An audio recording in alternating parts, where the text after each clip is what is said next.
Dr. Suzette Husbands, visionary and founder of Suitable Helps, and I want to welcome you to part 2 of our 6-part series entitled Everyday Abigails. In this series, we will be highlighting some suitable helps, some just right women, but not from the Bible, from right here in Barbados. Women who have been able to demonstrate and help others with some of the qualities that we extracted from Abigail over the last 6 months. Today, we get to hear from Celeste Herbert as she shares her experience and her expertise with Chanel Durant. They're going to be talking about one of Abigail's attributes, her beauty.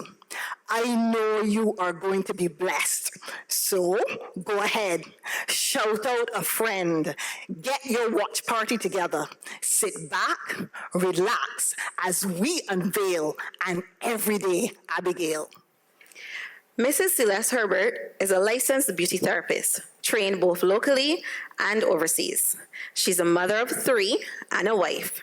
She's an entrepreneur and a facilitator and member of the Women of Excellence and Empowerment Ministries. She is a member of the Sanctuary Empowerment Ministries, and Celeste does beauty therapy is not her full-time job, but she loves to call it her love job. Celeste, we want to welcome you today. Thank you. So Celeste, we said that your 9 to 4 is not beauty therapy. Can you give us a bit about how you really got into beauty therapy?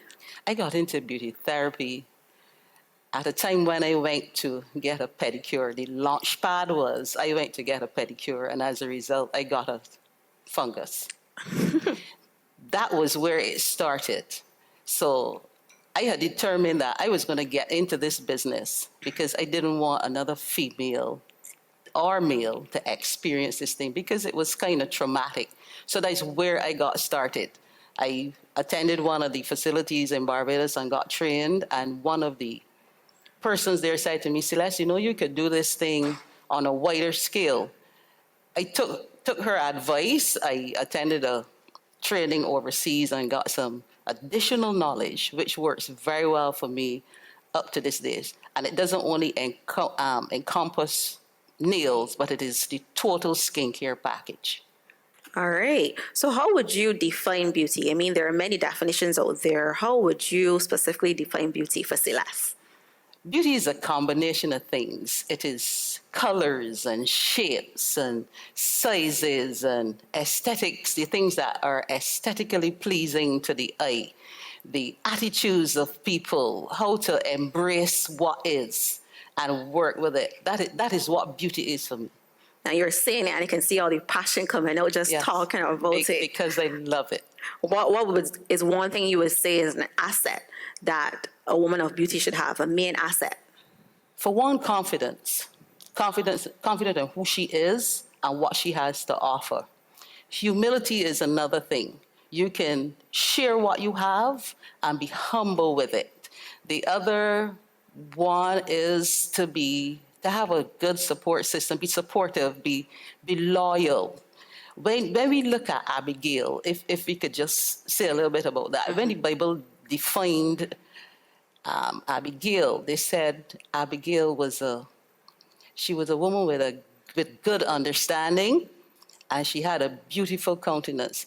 Those are 2 things women can have. And not only physical beauty, but you can have the internal workings that manifest itself on the outside.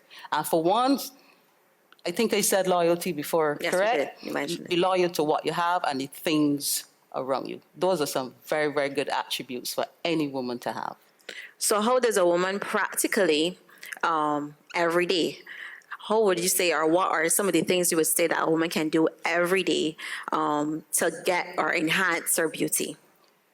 I would start by saying, Chanel, to you, one of the things women need to do is to find some time for themselves. Agreed. We find time for everything under the sun, and we can slot something into the 24 hours if we did not have to sleep, to the point where we can fall asleep exhausted and get up with exhaustion.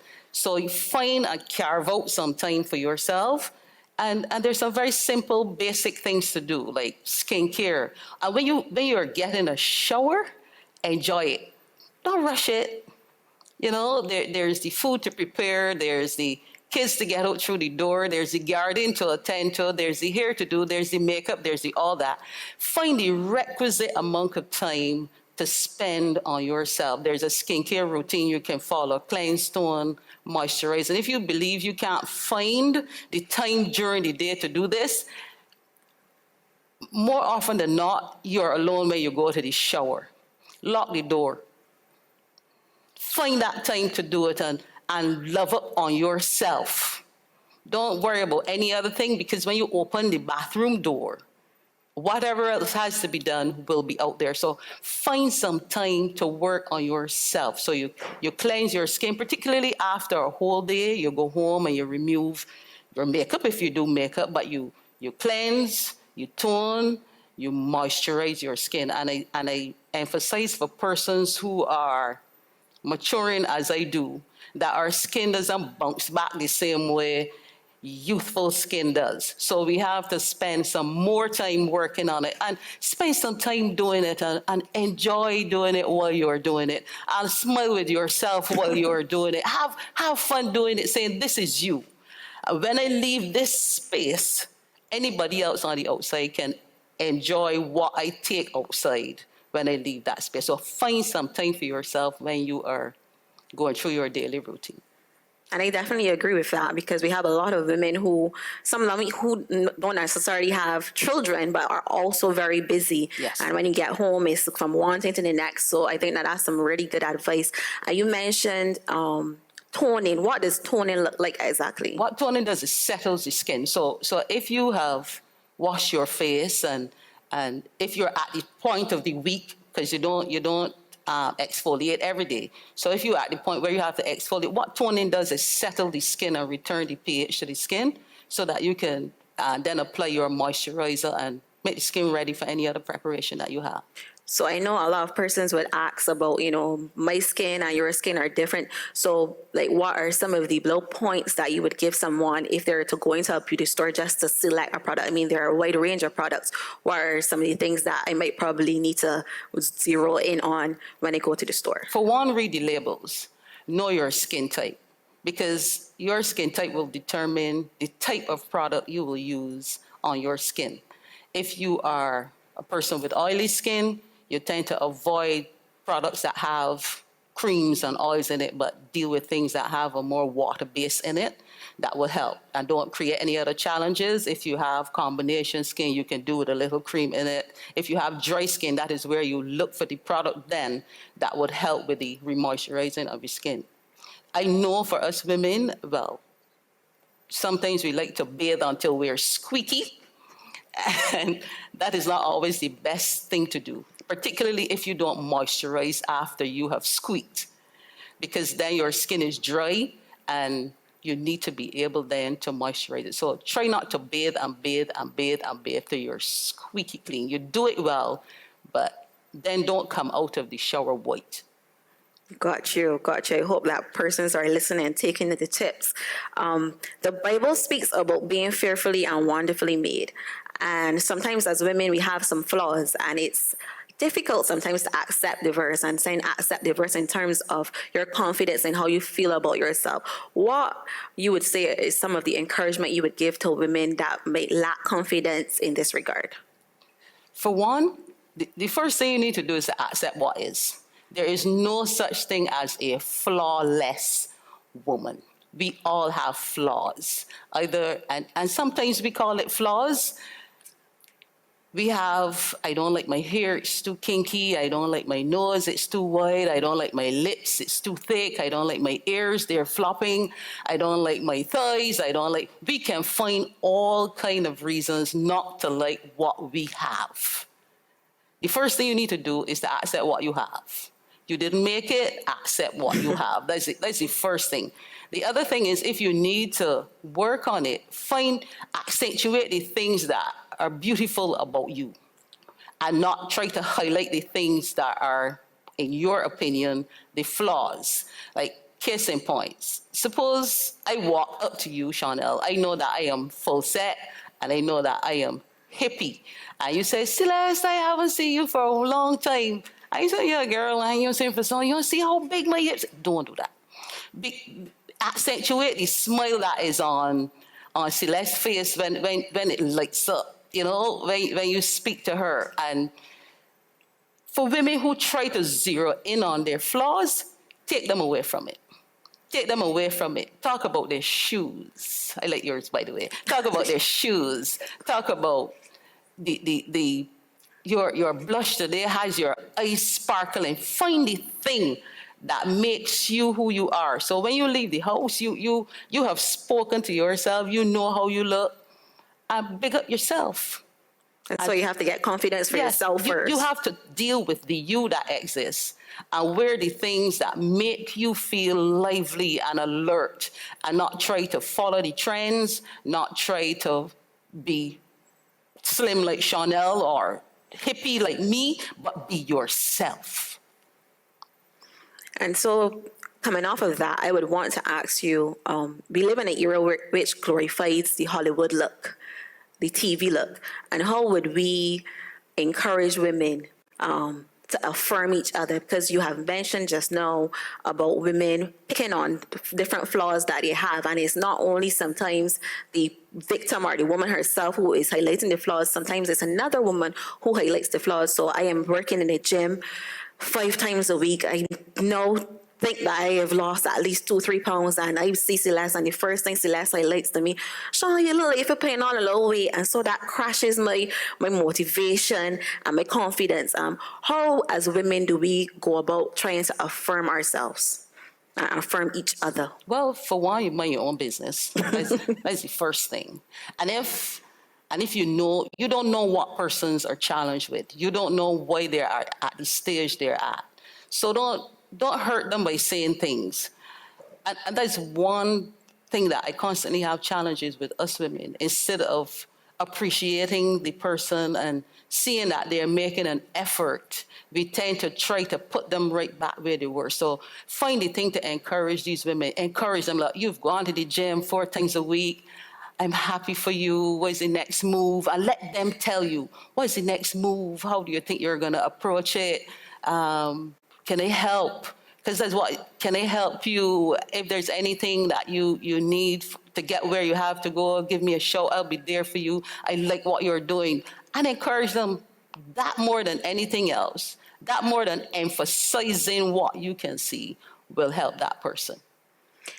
Thank you. And then the next thing that I wanted to ask about is just the aspect of being embracing our blackness, because we're in an era now where a lot of women are now embracing their black hair in terms of kinky hair, natural hair. A lot of persons are cutting their hair and going natural, but then there are also other persons that kind of put them down for doing it. They see that the naturally relaxed hair and the weaves and stuff might be a bit more beautiful for them. And then there are some that believe in a lot of makeup, and I see today that you are not wearing a whole flying dime, and some persons might not say that you are as beautiful. How do we encourage those persons who, like the natural look? Embrace it. Just embrace it. This is all me. This is what I wanted to do. And once you've made a decision to go all natural, embrace it and enjoy it. Hollywood is only temporal, because everybody age in Hollywood, and they have to do a whole lot more to maintain the youthful look that they want. So embrace your naturalness, and you call it blackness. Embrace the you that exists, right, and you'll be fine. Just make sure that your naturalness is well groomed, it is clean, and it smells good, and you'll be fine. Awesome. And I saw this quote, and it said, that outward beauty, it attracts, but inward beauty captivates. And I thought that kind of encapsulates, all of what you just said in terms of the confidence. And when you go into a room, how somebody would feel about you, your smile. So it's not only about, the outward appearance and how you look when you walk into a room, but it's the energy that you give off when you stay in a room. So what are some of the final words that you would want to conclude as you encourage women to embrace their beauty? I like the story of Cinderella. I love the story of Cinderella. We know what that story was all about, where the stepsisters and the stepmother treated her badly, but she had a good heart. So much so that even though they call her Cinderella because she was in the ashes, when she transformed, she was not even recognizable by them.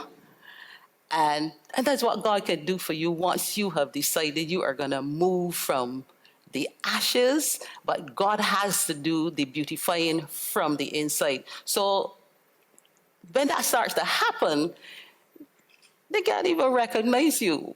The lady with the same silver slipper, with the same Cinderella, nobody could fit in her shoe. When God transforms you from the inside out, nobody's foot can fit in your shoe. So I would encourage everybody to find their right space and find their right pair of shoes for women, and just move with them and embrace themselves and embrace their uniqueness as a woman, and let God do the rest. And that is what I would encourage our women to do. Awesome. Celeste, I really want to thank you for coming and sharing with us. I think that we are definitely encouraged, and I like your confidence. I like the passion about it, and I hope that we as women can also have that same confidence even when we speak about ourselves, so that that can eliminate or, all the feelings that we might have of insecurities. So we want to thank you so much. God bless. Thank you for having me. Thank you for watching, and remember, you too are an everyday Abigail.